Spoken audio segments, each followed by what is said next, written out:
Hello everyone, this is part 28 of What If Naruto Failed and Chose a Different Path, and I hope you guys enjoy this video and to like, to subscribe, to share, and check out the playlist, to see more comment down below. Now let's start the intro. They call me a god. They call me a god. They call me a god. Join my membership, the perks are great. It's in the description. Be sure to like and subscribe, it gives me more motivation. Enjoy. Kohono East Gate 8 a.m. Jiraiya was tapping his foot repeatedly, waiting for the son of his student to appear so he could follow the lead his spy network was able to give him earlier this morning. "Where is that little snot-nosed?" said Jiraiya, only to be sent crashing to the ground by the very heavy Kazama Uzumaki Naruto, now standing on the Sannin's head. "I hope you were talking about someone else than me. Ero Sennin," said Naruto, smirking before leaping off the older man, whose right arm hanging in the air twitching before he in general got up with an angry look on his face. "You're late," yelled Jiraiya, steam coming out of his ears, while the kid that was at least 2 feet shorter than him just shrugged like it was nothing. "Would you believe I got lost on the road of life?" said Naruto, making Jiraiya have bowl-shaped eyes before face planting himself into the ground. "That's not the point. Now come on, we have to get to the village southward of here. There may be someone there, who possibly saw Tsunade and can lead us to her," said Jiraiya, as Slade walked up to the group, his hearing catching everything, including the yell. "Why not just follow her, debt collectors? I mean, with you I just have to follow the path that leads away from angry half-en women leaving the hot springs," said Naruto, smirking at the once proud, now grumbling curses Jiraiya, who tried to ignore that little remark for now while hearing Slade give off a small laugh at the pervert's expense. "Shut up and let's go," said Jiraiya, as the three headed out, hoping to find the one they seek on their journey. Above them, not far, but still unnoticeable, were 2 people wearing straw hats and black cloaks with red clouds. "Hey Itachi, it's him. Who's the guy in orange and black? He looks a little creepy looking," said the taller one of the two, holding something that was long as well as big, wrapped in a brown cloth. "I don't know, Kisum, but we have our orders from Akatsuki and we have to play out our parts well, or else we'll both be killed by either side should we fail in our objective," said a slightly cautious and curious Itachi, knowing they had to follow them for a time until the appropriate time to strike came. Kohono streets later that morning. Sasuke had been furious at what had happened during the Sandout off-sound invasion, and his scowl was proof of it when you saw him walking through Kohono. First, he had not been promoted to Chunin despite the support of the council. They knew he was more than qualified to be one, since all Uchihas were natural-born leaders. However, the now suddenly revived from the S4th Hokage said that being from a clan family does not mean you can get anything you want. Second, the fact that he was tardy for his own match that he himself pushed to be sooner than scheduled had further driven the final nail on the pre-verbal coffin of him not being promoted anytime soon. Third, the boy he always called a loser that was Uzumaki Naruto was now nowhere to be seen or heard from the entire morning. It was as if the freak just fell off the face of the earth, thought Sasuke, looking around for the boy with the desire to fight him to prove how strong he was. "Hey Sasuke, what are you doing?" said Kakashi, casually reading his book on top of a telephone pole in a crouched position. "I'm looking for Naruto. Where is he?" said Sasuke, looking up at his sensei for answers in a demanding Uchiha fashion. Kakashi narrowed his eye a little as he read a passage from his book, realizing just how snobbish and arrogant the boy really was. "Was I like that too when I got my Sharingan eye implanted in me? Nah. Well, maybe a little," thought Kakashi to himself, refusing to answer Sasuke's question, making the boy further angry that his sensei was ignoring him. "Answer me," yelled Sasuke, wanting more than just the silence given to him by his ever so perverted sensei. Just then Aoba Yamashiro appeared next to Kakashi with a worried look on his face, and since the man was a high-level Junin, Kakashi felt this was worth more of his time than his avenger of a student. "Hitaki-san, I spotted Hoshigaki Kisum and Uchiha Itachi heading within Kohono near the east gate where Uzumaki Naruto, Jiraiya-sama, and Slade-sama were heading off from," said Aoba, having been informed along with a great of the shinobi ranks by the 4th Hokage just who Slade was and how he was connected to Naruto. "What?" said Kakashi, turning to see Sasuke was already gone in the hurried pursuit to find and kill Itachi. "Something wrong, sir?" said Aoba, looking at where Kakashi was looking, not realizing what he just said had started something major. Idiot. Sasuke was below me and we were talking. The instant he sees his brother, he's going to want to destroy him the second he sees him. Gather some Anbu and have them meet me near the east gate so we can try to intercept them. Hurry, said Kakashi, putting away his book, and moved as did Alba, knowing this was something you did not say no to. Later mid-morning on the road 5 miles east to northeast. The group was taking a small rest before they walked 10 more miles to the nearest town to talk to a potential witness in seeing Tsunade. Though from what the super pervert told Naruto and Slade, before he received the 10,000 years of pain from the anti-perverted boy, she wasn't hard to miss, considering she, according to the super pervert, has a big rack that makes you turn your head just before hitting a wall. I didn't ask about what her figure looks like, you stupid pervert. I asked about her in general, like her personality and how she acts around people, said Naruto after Jiraiya recovered from his abuse and hitting a tree in the aftermath of it. Oh well, she's super strong with great strength that she get from channeling chakra into her fists. I learned the hard way that if you get hit by one of those, there is a good chance your bones are going to break. My right arm has been broken by her more than by enemy ninja and angry towel-wearing woman combined, said Jiraiya, laughing slightly at all the wonderful yet painful memories he had of Tsunade when their paths had crossed, when they went their separate ways, when they each made Junin, and then eventually Sannin level.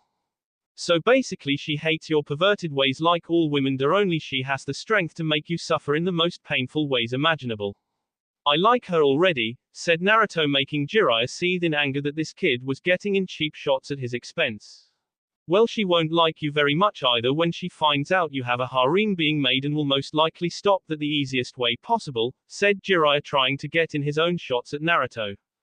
First, like you Erosen, she can't do crap because she's not strong enough. Second, if she tries, I'll see to it I make her relieve her deepest, darkest memory she has in her mind. Third, I have my reasons for the harem, and you know it, though when I explained to her how you told me she had a nice rack, and you were trying to corrupt poor innocent me, puppy dog eyes, she'll make the beatings you got before seem like a stubbed toe, said Naruto, as he smiled at Jiraiya's pale face, knowing that he was right and Tsunade would most likely do that. Suddenly, before any further discussion could be made, two figures walked into their camp wearing straw hats and black cloaks with red clouds on them. Uzumaki, Naruto, you are to come with us by the orders of the leader of Akatsuki, said Itachi, doing everything according to plan, with Kisame next to him holding his wrapped sword over his shoulders, secretly getting into position to use. What makes you think I would even want to go with you, much less willingly? Said Naruto, turning to face the two before getting into fighting stance. That fighting stance. So it is true from what Hokage-sama told me when I was younger. Only a Kazama can use that taijutsu style, meaning he is indeed a Kazama, thought a slightly surprised Itachi, though his shark-faced partner was completely clueless, as he usually was at times. Hey Itachi, can I remove his legs? Even though Akatsuki needs him alive, leader, never did say it had to be in one piece, said Kisame, removing the cloth around his giant sword, revealing the sly-looking blade. We have our orders, Kisame, and altering them could prove fatal to us when facing the leader's wrath should we try to. Remember what happened to your predecessor, my shark-like friend, said Itachi, knowing that Kisame had become a replacement for a previous member when he became a missing ninja. So, as long as we bring the demon vessel to leader alive and still mostly intact, we should have a problem. Besides, I would only take his legs, meaning he could run when we captured him, said Kisame, moving forward with his scaly-like blade, making Naruto draw on his. Be careful what you wish for, Minnow Head, or I may just cook and eat you for brunch today, seeing as we're near that point in time, said Naruto, making Kisame fume, while Itachi just smirked, knowing that Kisame hated being referred to anything but a shark. Okay, I was going to be nice and go easy on you. But for insulting me, you little brat, I am going to go deep blue on your ass, said Kisame, swinging his sword Samehada down on Naruto, who used his one sword to block the blow, surprising the two members of the Akatsuki organization. Well, what a waiting for, guppy face. Go deep blue on me, or are you just green in the gills with envy that I'm better than you in every way, said Naruto, making Kisame even more furious than before. However, before they could do anything, Sasuke appeared in the clearing not far from Naruto and saw Itachi. Itachi, today is the day I KU, yelled Sasuke, doing a quick Chidori attacked his bigger brother, who looked at him with disinterest. Foolish little brother, haven't you realized that you will never be stronger than me? I told you before that you were weak and today proves to me further that you are still that, said Itachi grabbing his brother's lighting-covered arm and broke before kicking the younger Uchiha into a nearby tree. Hey Itachi, was that your little brother? He must be the runt of the family by the looks of things, said Kisame still attacking Naruto, who had found out that the fish man's sword at chakra when tried to channel some into his sword to cut the taller man's blade only to find Kisame's sword had eaten it from what he could tell. Before Itachi could talk further, Kakashi appeared along with Asuma, Anko, and several members of Anbu. Seeing how they needed someone who specializes in genjutsu to try and possibly bring these two missing ninja down, Kakashi had Anko go visit Kurenai to try and get her to help. However, when she didn't show up, Kakashi asked where she was, and according to the purple-haired special Junin, the genjutsu specialist had been tired out from late-night activities. Apparently she was in a hardcore form of sleep that one could almost mistake for a small coma if one didn't look close enough and notice the serenity-filled smile on her face. Kakashi sighed at this before they moved out, summoning his ninja dogs to find the two S-ranked missing ninja. Uchiha Itachi and Hoshigaki Kisame by the order of the Hokage U2 are to be terminated instantly. Surrender now and we won't have to do that, said Kakashi, focusing on the present time and place he was in. What is it with people always wanting to chaos? Can't a shark ever get a decent break every once in a while? Said Kisame, aiming at Naruto's midsection, which Naruto easily blocked with his sword with his left hand turned fist against the blunt edge of his sword.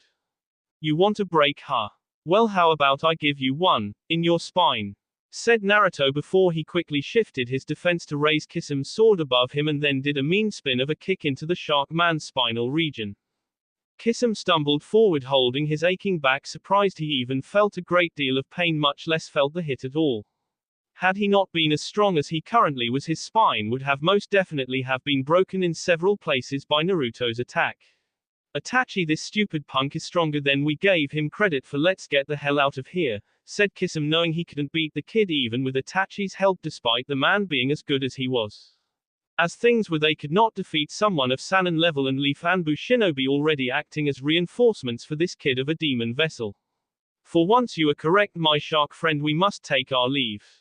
Earth style, Earth Cloud Jutsu, said Itachi, quickly doing hand signs, and when he finished he took a big breath before releasing a long gust of wind from his mouth, thus creating a cloud of dirt and other earthly particles to blind everyone in front of them.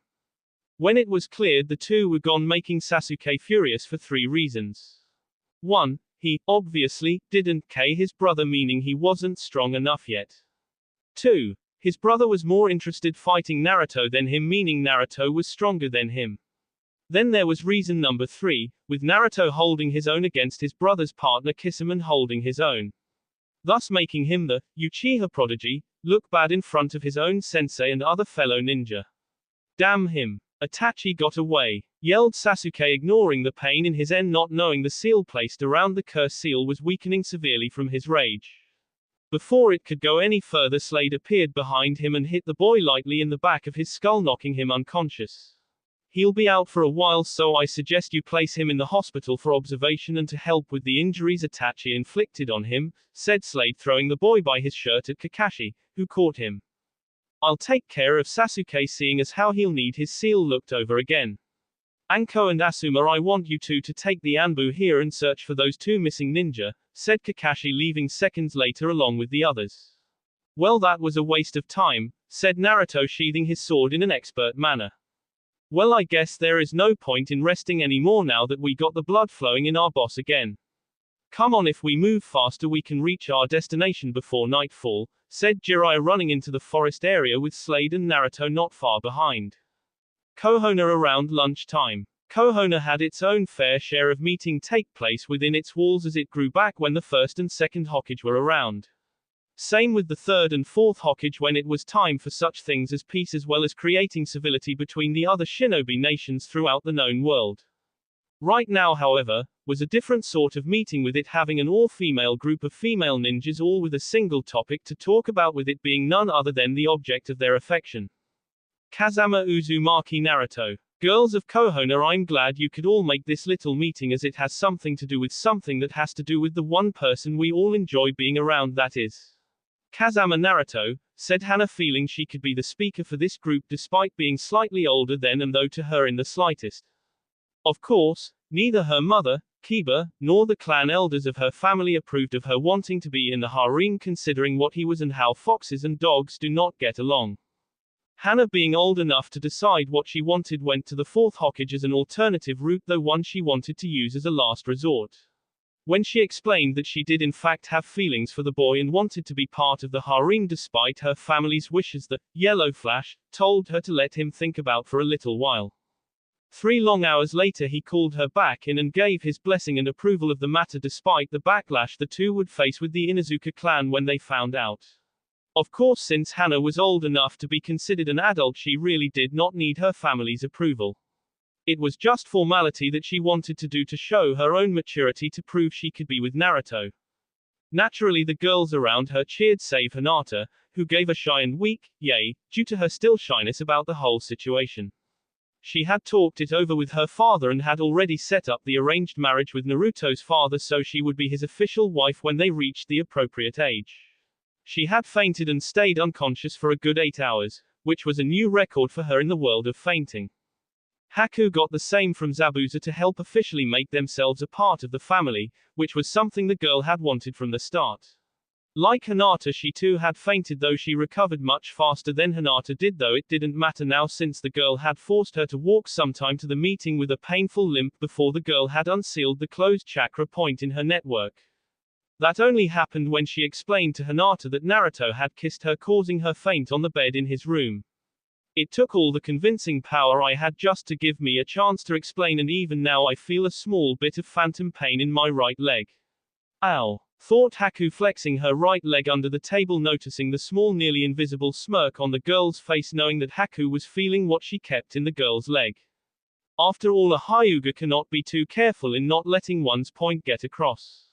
The topic within the subject matter concerns one Kazama Naruto and those who are here that are going to be in his harem, said Hana, making some of the girls, like Ino, Tenten, and Hana herself, to squeal girlishly a little with glee. Everyone else just sweat dropped in near embarrassment, though in their heads they too were doing the girly squeal themselves, though they would never admit it. They may be a part of the harem, but my marriage to Naruto-kun is the only true official marriage aside from Haku's for this marriage, thought Hinata, as she had recently been informed, after hurting Haku, by Naruto's father about the marriage he has to Haku, and that if she further assaulted the poor girl and didn't play nice with the others, the Hyuga heiress could kiss her own marriage to her love goodbye.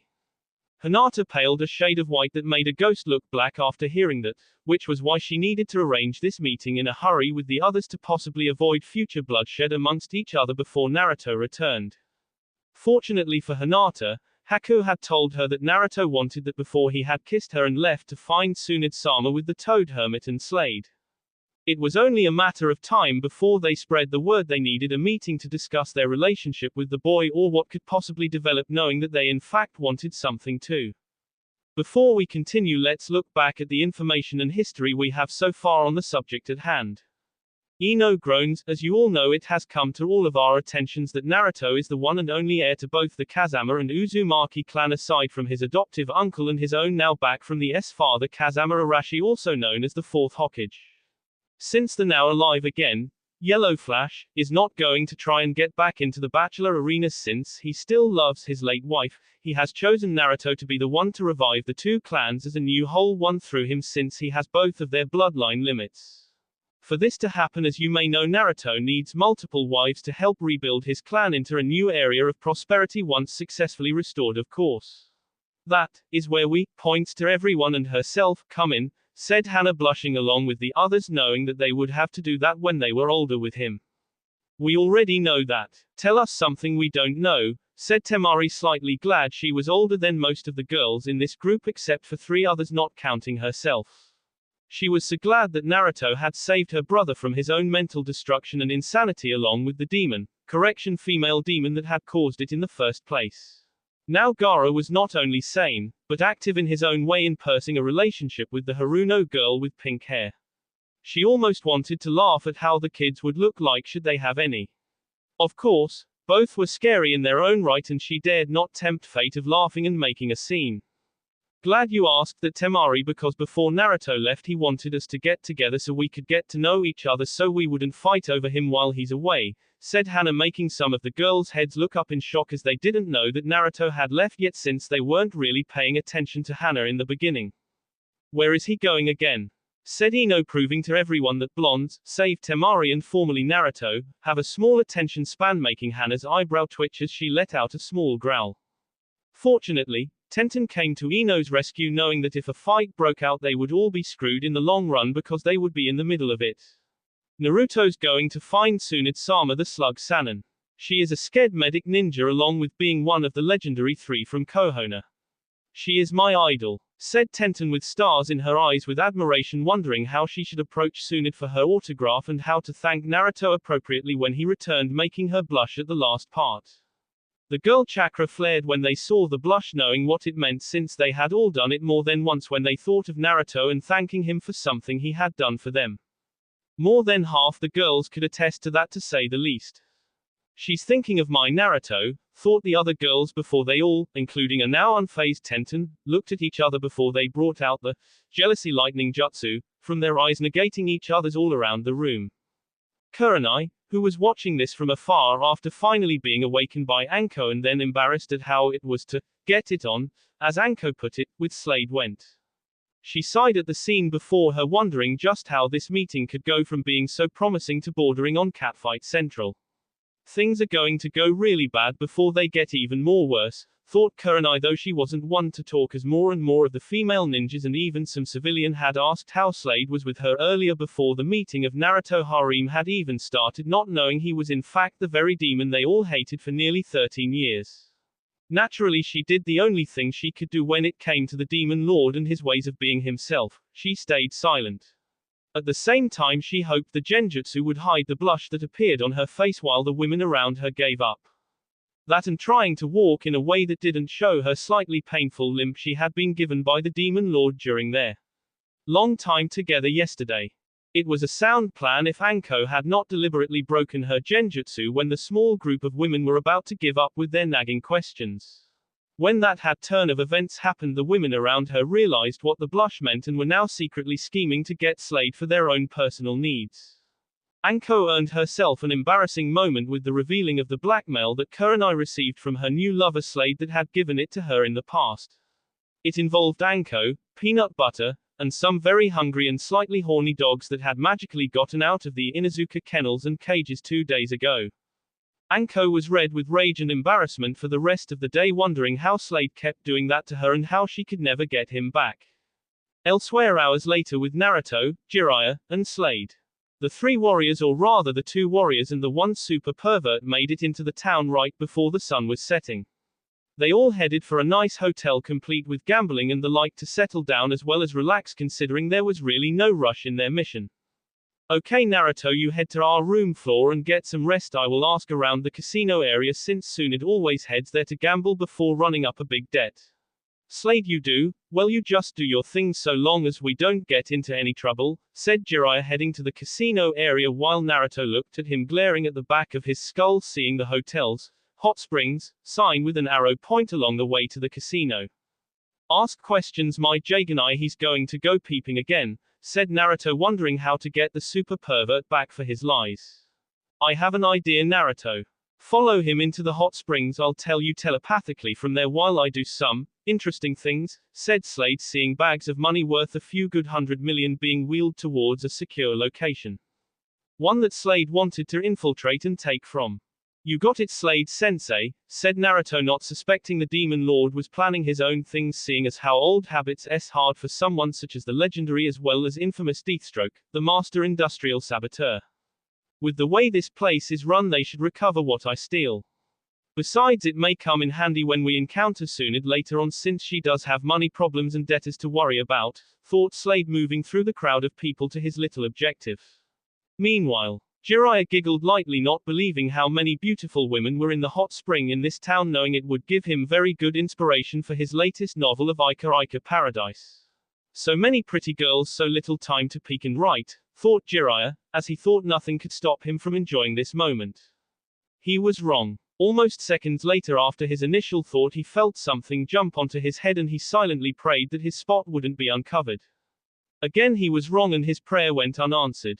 I'm a pervert. I'm a pervert. La la la la. I'm a pervert. I'm a pervert. La la la la. I'm a pervert. I'm a pervert. I'm a super pervert. See you later, Ero Senin. Enjoy the hospital here, said the toad's voice in a singing song type way while sitting on top of him that the super pervert recognized as the orange-looking summons that was Gamakichi before the amphibian went poof. There is only one person who calls me that horrible name, thought Jiraiya, shaking his right hand turned fist before turning around only to face his fate in the form of a small army of towel-wearing only women with fist cracked and blunt objects in hand ready to deliver anti-perverted justice to the super pervert. Oh crap, said Jiraiya before the army of women beat him in every place that some men didn't know existed. Though Jiraiya knew they existed on multiple occasions, the hard way. Hotel suite room number 250. Naruto sat on his bed resting, wondering how Tsunade would act when she learned all that had transpired in Konoha. From what Slade, his father, and Jiraiya, to a limited extent, had told her about the woman, she was smart, a medic ninja, a very poor gambler, and was strong enough to a person's bones to powder. Ero Senin could easily testify to that, thought Naruto, imagining the look on the poor pervert's face as he was getting pummeled any second now by the very women he was peeking on.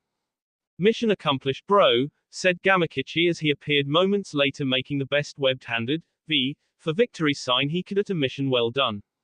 It was well known that the toads hated Jiraiya's ever so perverted ways as it stained their reputation among the other summons. Especially that of the snake and dog summons, who reminded them constantly of the super pervert being their ever so great summoner of their race. That all changed when one Kazama Uzumaki Naruto signed the toad contract, and since he was his father's son they were more than proud to be summoned by the boy. At first, they were a little peeved about how Naruto had signed Slade's Fox contract first before their own, claiming it was unfair. Fortunately, they got over it and were now on good terms with the furry summons, thus ending the small feud between the two sides.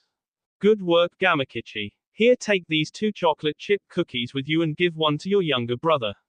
Tell him and the others in exchange for helping me bash the super pervert they will get these, if not better, depending on the beating Ero Senin gets, said Naruto, not understanding why people were such perverts that made women want to bash their faces in.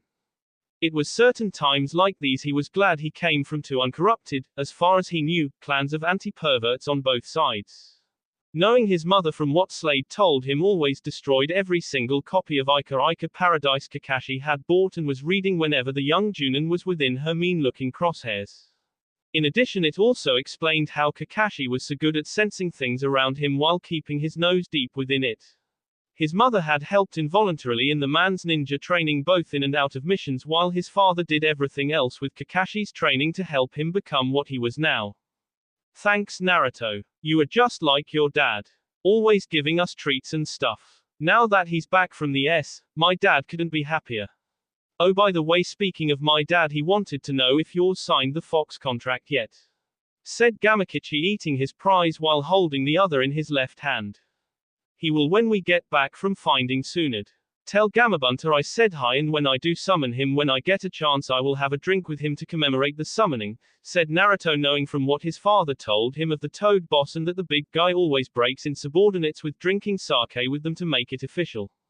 You got it, Naruto. See ya, said Gamakichi before the orange toad went poof from the room back to wherever the little toad was from. 10 minutes later, a beaten, bloody, and more accurately put term of abused-looking Jiraiya came into the room, limping his way with crutches into the room. He glared at the boy, who just laughed at the old Sanin's current condition. Ero Senin, if you keep up this peeping on women in the bathhouses thing up, your perverted ways are going to be your death. That, and I can assume you are not going to go up when considering what you've been doing is technically a sin, said Naruto, wondering how the guy upstairs would be able to count the sins that Jiraiya had done in his life over all the good he had done. No worries, I got it all figured out. I give my life needlessly as a way of self-s, and in return I get to go up rather than down.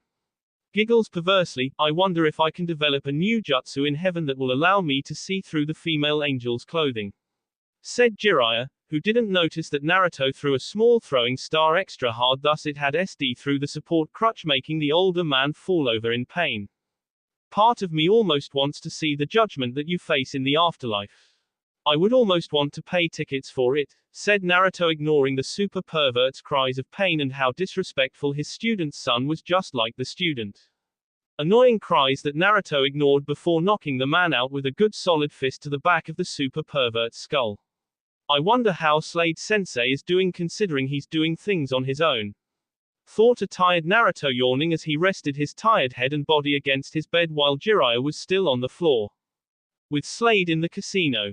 Slade was never one to get into petty theft in the terms of stealing money from legitimate places, since it held little or no value to him anymore, unlike the good old days.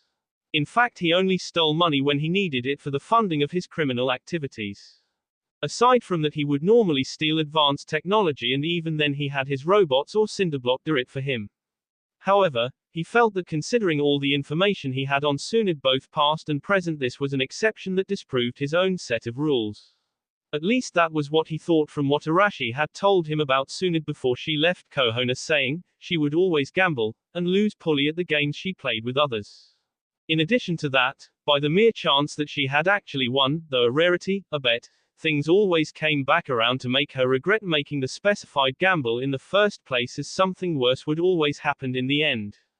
He knew her debts were by all accounts high and by some standards legendary, hence her nickname as the legendary sucker. Her losses were as bad as he was strong, and that said a great deal in this case, meaning if things didn't turn out the way they should have, a good backup plan would be needed to ensure the mission's success. Hence the purpose behind stealing a solid chunk of the casino's money from the back of the vault they had in the deep recesses of the building.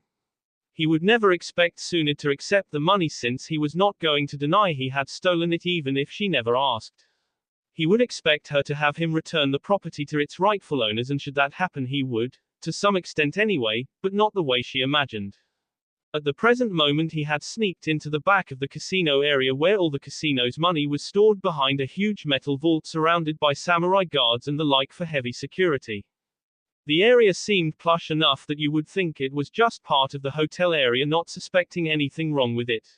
Such feelings would be foolish, as he sensed several chakra signatures around the vault that he was heading to. No doubt they have some hired ninja to watch over it, either on the outside, the inside, and out off, or both, thought Slade, using his demonic mirage jutsu to stay out of the guard's sight. Upon closer inspection, the samurai themselves did not seem to be the second-rate fools that Gato had used back in Wave Country. No, they had high-class armor, swords at the waist, and their eyes spoke of battles, meaning they were not amateurs straight out of the dojo with armor strapped on. When he got to the vault door itself and the two long rows of samurai on either side of the wall, he could also tell they seemed tense, as if they sensed as if something was near them, but not that their eyes could see, meaning they could on some subconscious level detect he was near them. Feeling the need to distract them from the guard duties, Slade tugged on a near-invisible chakra string that went down the altar, a case on a small table that tipped over, making a loud noise of a crash on the ground. "What was that?" said one of the samurai on the right closest to the vault door. "I don't know, it could be one of our guys got clumsy and knocked over something, but I doubt it." "Go check it out," said what sounded to Slade like the leader of the large group of samurais. "All right, you four come with me," said the subordinate samurai with four others next to him that quickly followed. When they got around the corner, what they found was a knocked-over vase, but nothing that would indicate anything else. Before anyone could say anything on the matter, they were attacked by an unseen force. An invisible force hit one samurai in the face, and then another invisible force of power hit the same samurai in the stomach before being thrown into the other two near him, knocking the three over. Before the other two could call for help, they found that something was grabbing them by the teeth, squeezing the air and life out of their boss. "Sleep well," said Slade in his invisible form before bashing their two heads together, knocking them unconscious. Slade, seeing the two that were hit by the one he threw start to stir, kicked the first one and then punched the seconded in the skulls, knocking them both out permanently for the day. Picking up one of the samurai guards, he threw him across the hallway into the wall that led around the corner to the vault so the others would see and come running, allowing him to act upon the distraction. While the entire security of samurai warriors in front of the vault went to check on their comrades, Slade went to work. Taking several items he had made in Naruto's mind from his workbench, he created there to help himself down the road. Nothing too advanced for this day and age, but still pretty potent stuff. He attached his plastic explosive along the lines of the 4 points of the vault before setting the detonator piece into each one, and then got a safe distance that was halfway to the guards before hitting the detonator button in his hand. Boom was the noise that was made, shaking the area around the vault while making others in the building think it was a miniature earthquake, scaring the crap out of them. What the hell was that? Said the lead guard, heading back to the vault with half of his men, only to be blocked by a wall of hellfire. What was beyond the hellfire wall? They saw a figure walk casually up to the now fallen down vault door. Don't mind me, I'll let myself in and out, said Slade, entering the vault and quickly disabling the ninja in the vault like they were nothing. When it was all over, approximately 300,000 yo were gone from the vault and the thief that had taken it. The only description of the being who took the money was that he had the eye of a demon and that he fought like one too. 3 days later, further north, the 3-man team walked through the forest to their destination. After Naruto had knocked Jiraiya unconscious for a few hours, Naruto got bored and hit the casinos and actually asked for information in regards to Tsunade. Using a henge and some of the acquired money that Slade had with him upon his return to the group's suite, Naruto got the information the group needed and made a good profit. Not only did Naruto hit the jackpot on the slot machine several times, but he had actually wagered everything on a 200-1 odd in the favor of the house. Naruto nearly made the place go out of business with all the money they had lost, and had forced the 3 to leave since the hotel could no longer accommodate the group without going bankrupt and being sued by the women for the lack of security around the hot springs area. It was understandable considering Jiraiya's peeping on the women, who later identified him as the pervert, Naruto's now legendary gambling victory, and the suspicion of Slade having already doing something illegal. The 3 left with the spoils of their conquest. Though in Jiraiya's case he mainly left with the sores of his conquest from all the angry women he was around. Meanwhile, Naruto and Slade got blushes and apologies for being so violent around them and saying how handsome they looked. Truly the life of a super pervert was sad and painful. Hey brat, where is this place we're headed? My poor aching back is still sore from that one big-footed woman that kicked me in my lower spine, said Jiraiya, having been forced to use a cut-down tree branch to use as a primitive cane for support. We're almost there, we just have to, said Naruto, but stopped when he and Slade both smelled the horrible stench of snakes. What's wrong? Said Jiraiya nervously at them, noticing the furious looks on the 2 and the chakra they were giving off with their current intent made him want to run and hide until the end of his days. Orochimaru's been here. His scent is so thick with that of snakes you would think his summons had been here, said Naruto, finding the smell to be most sickening to his nose. If he is here, then so is Kabuto, considering he will need to help Orochimaru without the use of his arms, said Slade, who was going to enjoy King Orochimaru first chance he got, as they moved much faster, knowing that if those 2 from Sound were here, then they must be close to finding Tsunade as well. Back in Kohono Hokage Tower, Hokage's office. You want me to approve of what? Said Hiashi, not believing what he was hearing from his old friend and teammate. I know. It's not exactly what you had expected when I sent for you. I also know that you have been finally coming to terms with Hitome's death. However, Hiashi, I, having been S for so long, haven't, and I am determined as to why she was. I know that you want to find out why your wife SD, and that when she did, just how exactly she had become ill in the first place. We both know it was foul play to begin with, but neither of us can prove it as of yet. The only way I can help you out is by exhumation of her body from the ground when Tsunade returns to become the 5th Hokage, said Arashi, hating to do this to the poor Hyuga head while looking at his friend's face, seeing the inner turmoil he thought would stay buried. Do you truly believe the cause of what killed her can be found by doing this? Said a now tired sounding Hiashi, not knowing if he can reopen this old deep wound again in his heart. If anyone can do and discover what happened to Hitome, it is Tsunade. You've always trusted me before, old friend, and I have no reason for you to distrust me now, said the now smiling Arashi, knowing the man would agree despite this being a touchy subject. All right, I'll agree to the exhumation of Hitome's remains. I wish to be at the hospital when Tsunade does her examinations though, said Hiashi, wanting to find out as soon as possible just how his beloved wife SD. She's your wife, Hiashi, you have every right to be there, said Arashi, getting up from his seat, as did Hiashi, with each other shaking the other's hand in full agreement. Soon they would get to the bottom of this, and soon the people who have taken those precious to them will pay dearly. Town on the border of Fire Country. Is this the place? Said Naruto, wondering if the guy he talked to back in the casino was correct, seeing how it looked something like Wave Country before they fixed it up.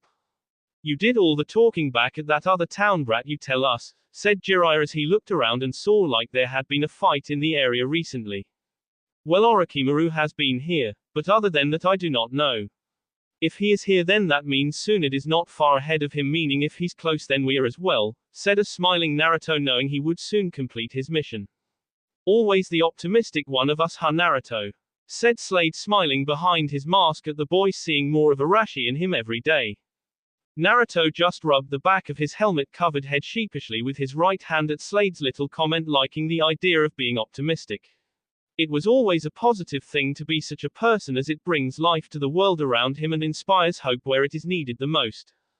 The three soon entered a nearby bar with Jiraiya following the two in front of him, who were still able to track the distinct scent of snake that lead into it. They ignored the few turning heads and the stares that followed, seeing how this was a bar of less than kind people, who would probably steal your shoes as you bled to death rather than save your life. Naruto made a mental note to thank himself for having his Jaganai willingly close and his shinobi helmet placed on his head to cover his hair so no one would see it and stare at him like he was weird. They walked through the bar until they found tables that involved, surprise surprise, card gambling with one blonde, beautiful, for an old hag in Naruto's mind, and busty chest-sized lady with a woman behind her holding a dressed-up female pig. That must be her from the amount of chips she has with her that are half covering her bee, thought Jiraiya, his mind going half serious, half perverted. Tsunade-sama, said Slade with his hands folded behind his back while Naruto's were crossed at the front. His face seemed to be etched in stone from what could be seen from his cloth of a face mask. Yeah, what do you want? If it's something perverted, you should know I am older than I look and I don't do favors for anyone regardless the amount of money, said Tsunade, looking at her cards, and her eyebrow twitched, meaning to Slade that she either had a really bad hand or a good hand, but they ruin her chance of winning by being there. Please, if I wanted a girlfriend, who was as old as you, I would look at a retirement home for women around your age. That or a cemetery, said Slade, making the woman give him a death glare that would have made Jiraiya piss himself had it been aimed at him. Just get to the point on why you're here with this kid and that pervert behind you, said Tsunade, trying to restrain herself from Slade's comment while the woman behind her holding her pet pig was trying to get her to calm down before she threw a fit like at the casino a few towns back, nearly destroying the place internally in her rage of accusing a man of supposedly cheating in their poker game. Well, at least you are direct, I'll give you that.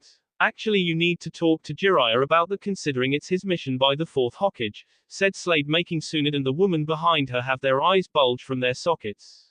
Arashi-san is alive. I thought he had been killed by the fox demon Kyuubi, said the woman behind Tsunade while being shocked at the news, knowing that the very man she admired for his strength during the last shinobi war was not as she and Tsunade had thought.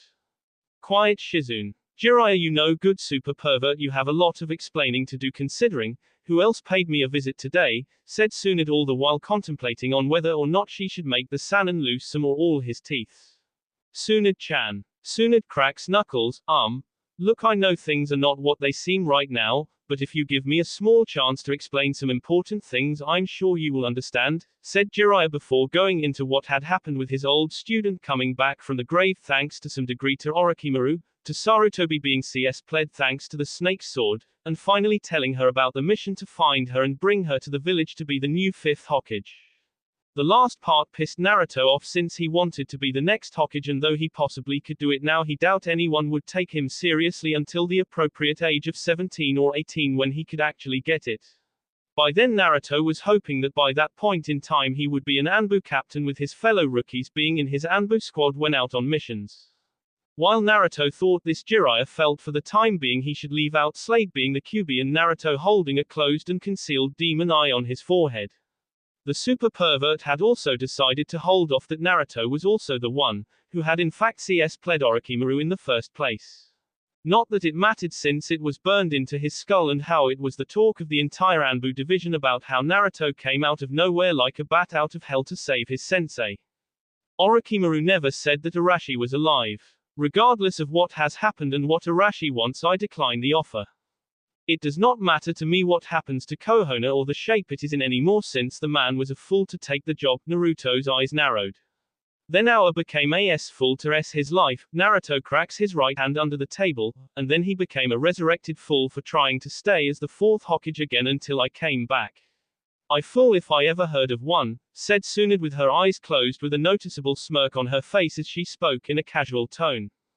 She would have continued more had Shizune, the woman behind her, touch her shoulder before pointing to Naruto, who at this point was releasing so much chakra that not only did it cover him, but was flashing around him like lightning. What in the name of? Thought Tsunade looking at the boy in front of her, who slammed his now revealed and bandaged free right hand revealing his dragon tattoo. It was making the splinters of wood the size of coins underneath them rise all around the bar, not to mention the amount of sake bottles that cracked and broke while some of the playing cards burst into flame before turning to ash under the amount of king intent he was releasing. You have all of 5 seconds after I finish this sentence to apologize for what you just said about the fourth Hokage, or I'm going to put the one foot that you do not have in the grave in it. Said Naruto, his eyes becoming crimson red and were SS all the while the Jaganai, though hidden under his helmet, had opened and was ready to serve its host body. Tsunade for one was in shock as she never had felt such power running through a kid Naruto's age as he looked her in the eyes. They promised her that he would make her wish she looked as old as she was to show some form of pity mercy in hopes that he would be merciful. However, being the granddaughter of the first Hokage and the grand niece of the second Hokage gave her a little arrogance in the ways of her SKS.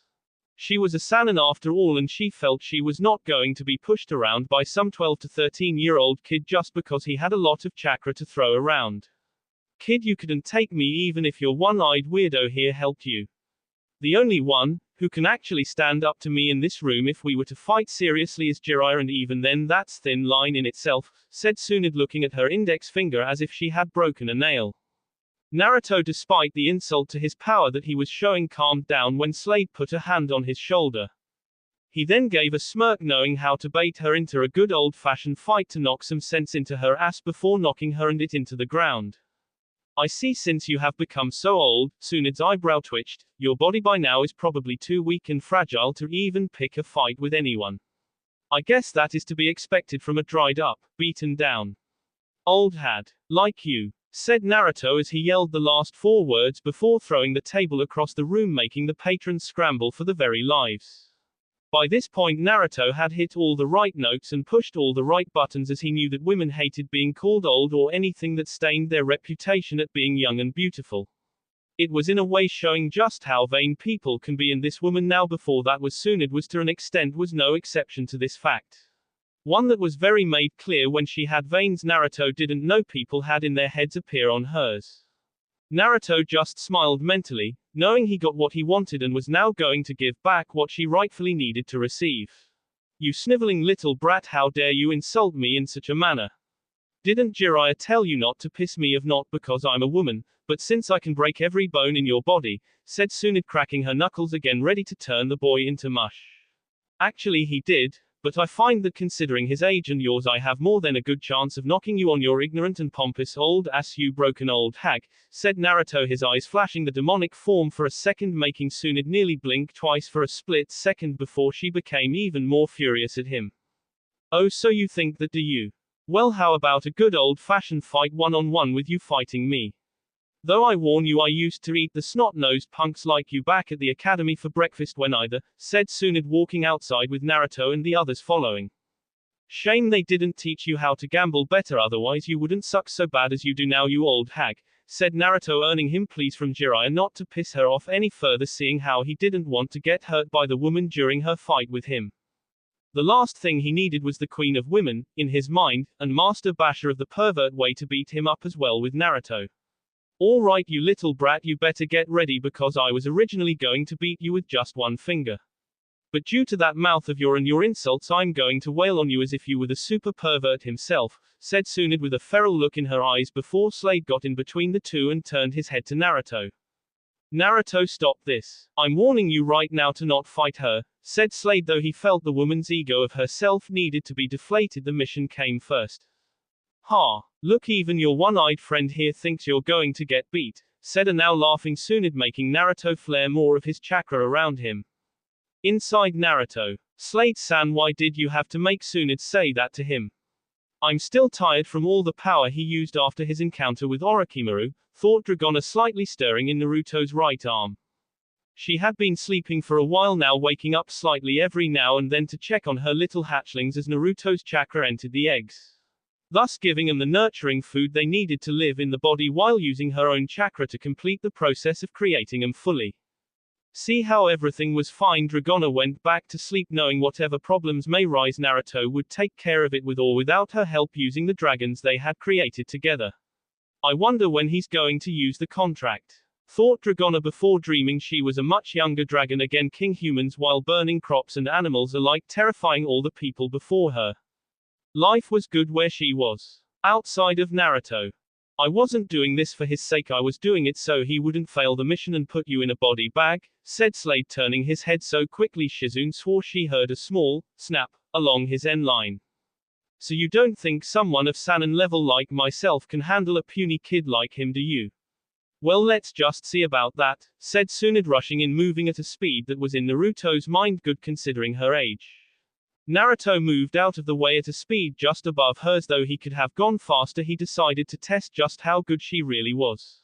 Seconds after he moved, there was a huge crater on the ground where he once was, and though it took considerable strength to make such a hole, Naruto knew that he was the stronger of the two by far. He didn't wear heavy weights for the fashion sense of it all. Not bad, Tsunade. For an old woman, though, your form seems to be rusty from the way you've been moving. Even Oji-san could move faster than that when he was fighting that snake in the grass, Orochimaru.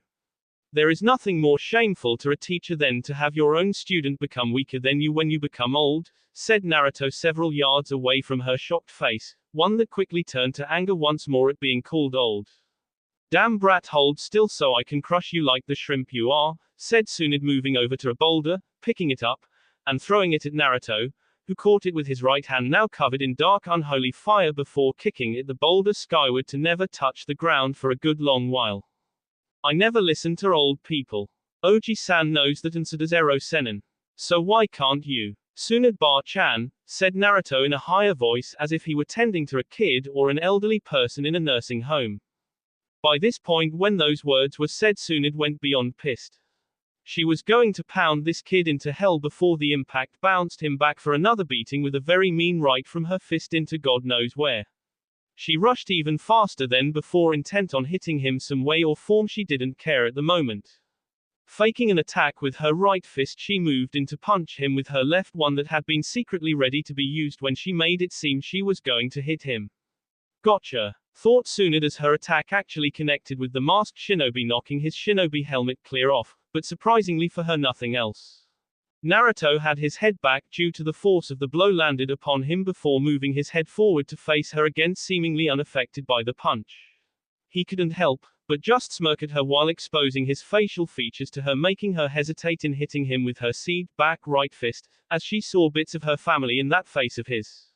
She was so shocked she didn't realize that Naruto moved in during her period of shock and punched her, lightly, in the stomach, bringing her back to reality and slumped on the ground. Not bad, Tsunade Bar-chan. I actually felt that one, though it was more like a tickle than anything, so don't go bragging how you are better. To be honest, I let you hit me because I wanted to see your strength. Frankly, it's not as terrifying as Jiraiya made it sound, said Naruto, shocking Shizune, wondering how someone so young could beat her teacher in medicine.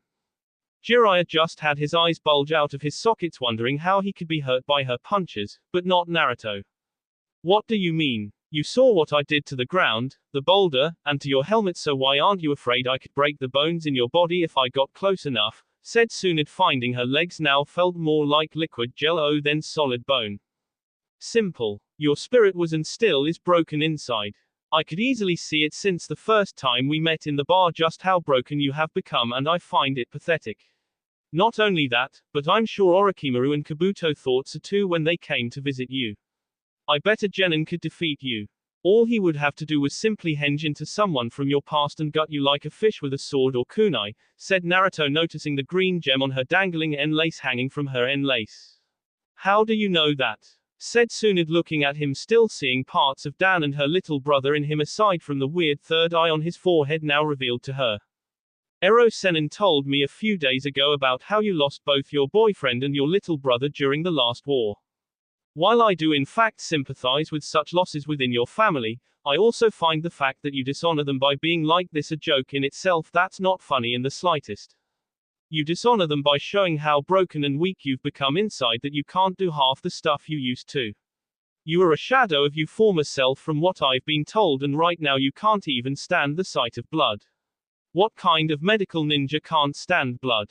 Said Naruto, wrapping his right hand in bandages while looking at her carefully.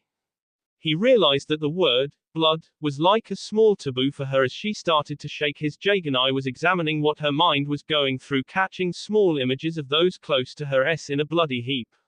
After the war, I couldn't live with myself on what had happened under my watch as the head doctor of Kohono. So many people SD, it was enough to make anyone sick, said Tsunade, crying while Jiraiya, not being a super pervert for once, held her and let her cry on his shoulder. The toad hermit suspected it was bad, but to a point of her being like this. Man, he was so out of date to those close to him. Damn, how screwed up has she been since the war ended, I wonder? Thought Jiraiya, still holding Tsunade until she finally stopped crying. Well, now that this is out of the way, can we deal with Orochimaru now? It is obvious he wants you to restore his arms that Naruto damaged in exchange for something you desire a great deal, Tsunade. The only reason the bastard is asking for your help is because of the fact that without you to help him and Kabuto, he's as helpless as a chicken without its head, said Slade, walking over to Naruto's shinobi helmet and threw it to the boy, who caught it with ease before putting it back on. We will, but not for a good week, since I told him that I would give him my answer by then, so we have time to plan, said Tsunade, giving Jiraiya a small push, seeing how he was in her anti-pervert zone. Good. I assume you will become the next Hokage of Kohono then, right? Said Jiraiya, hoping she would accept the offer. I don't know if I will be Hokage or not, Jiraiya.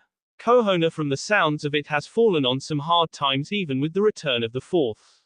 I can only promise you that I will not help Orochimaru get his arms back, and instead, if I have the chance, I will break his face instead, said Tsunade, showing a smirk on her face and a grin that promised a lot of punishment that the super pervert had seen countless times before, and was secretly glad that for once he wasn't on the receiving end of the pain that was to come from her.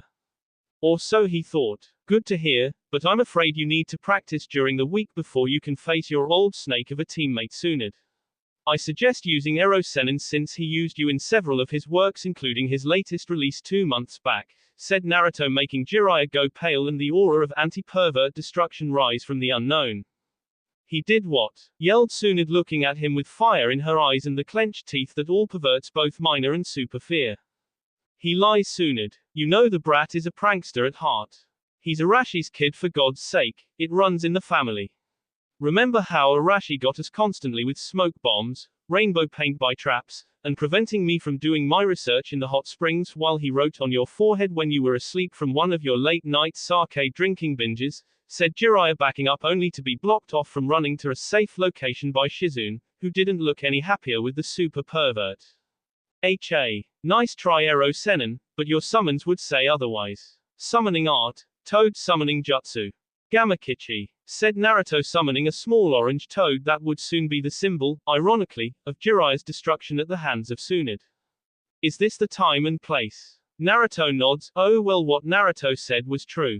In fact, you were used in his dirty novels approximately 12 times, not including his last release 2 months ago.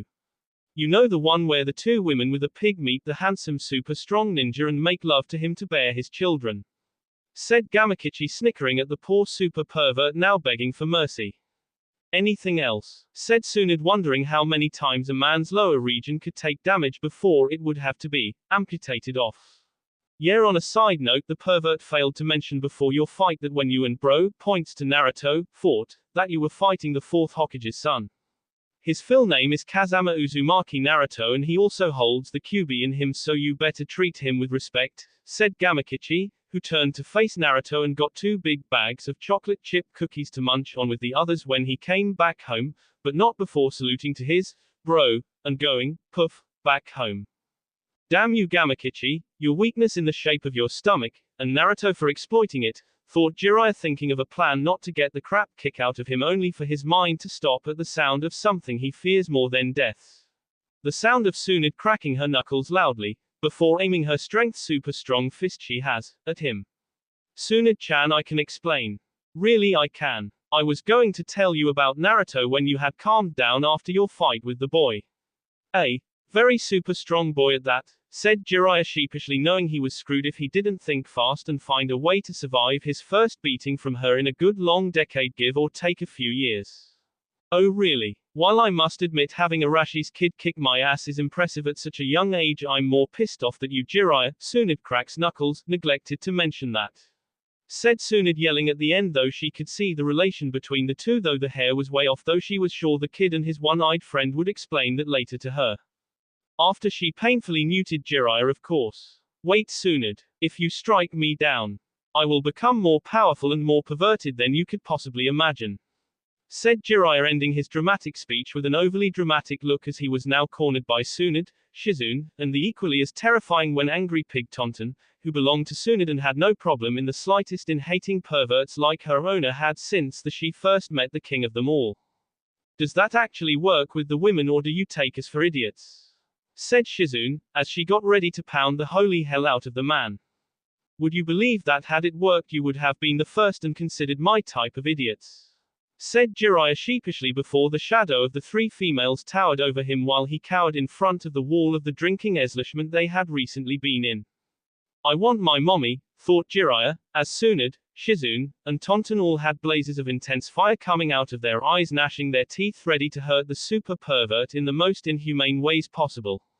Wrong answer, Ero Senin, said Naruto, as he heard Jiraiya scream in pain as the three females started to pound away at the super pervert into oblivion and a smoldering remain of what was once human, if you could call him that, in this world. Well, now that he's out of the way, how about we go to the hot springs to relax before the stupid bastard recovers and then get wasted, said Tsunade, feeling refreshed from beating down her old teammate, actually missing the good old days of doing that to him. You three do that, Sensei, and I have to watch him for when he recovers, said Naruto, waving him off before the women, pig included, headed for the hot spring. As the three females headed for the hot springs, Tsunade looked at Shizune and noticed she was blushing for some reason. Shizune, why are you blushing? Said Tsunade as she looked at her student curiously. Oh, well, I was just, said Shizune, blushing even more at being caught red in the face at what she was thinking. Well, out with it, said Tsunade, wondering what could make her friend act in such a way like she was now. Oh, there's the hot spring, got to get changed, said Shizune, running now in a hurry with Tonton getting nauseous from the heavy leaps creating a lot of air bumps. Hey, Shizune, you get back here. Answer my question, said Tsunade, trying to catch up to Shizune, who had a good head start of her. While this happened, Slade gave the money he had acquired to the manager of the bar and told him to spruce the place up a bit. At the same time, the boulder that went into the air after being launched by Naruto finally came back down again, only for it to land on Jiraiya's lower back. Naruto and Slade did not remove it until after Tsunade, Shizune, and Tonton got out of the hot spring.